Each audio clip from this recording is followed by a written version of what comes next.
So here we're going to be looking at a different type of acid-base reaction.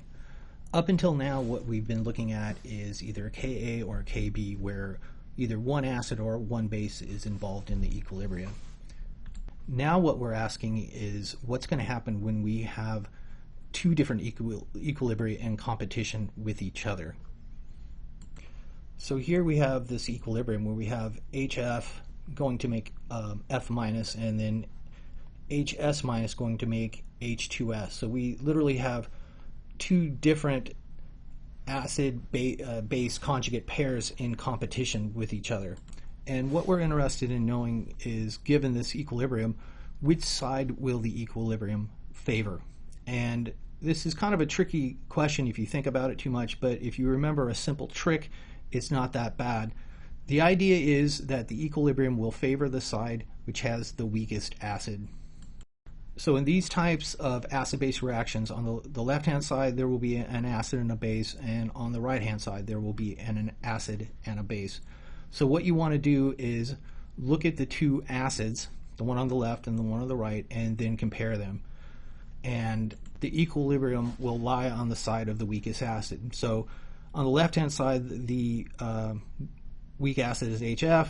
On the right-hand side, the weak acid is H2S. And how we compare the relative strengths is by either using the Kas, the pKas, or sometimes we can look at structural features to determine the relative acid strength, and we'll talk about that later.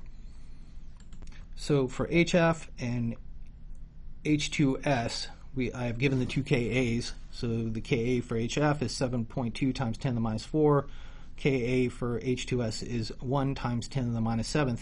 So between these two, the weaker acid is H2S. So that means that the equilibrium will lie on the right-hand side. Another way of looking at this is that if I create a solution of HF and HS minus, actually the equilibrium will shift quite far to the right. So because this equilibrium lies to the right, when we talk about this equilibrium, that means we will have relatively small amounts of HF and HS minus and larger amounts of F minus and H2S. Also, we can say that there is going to be more H2S than HS minus, so the species on the right-hand side will dominate the conjugate pair on the left-hand side, and we can also say that F minus is going to be a larger concentration than HF.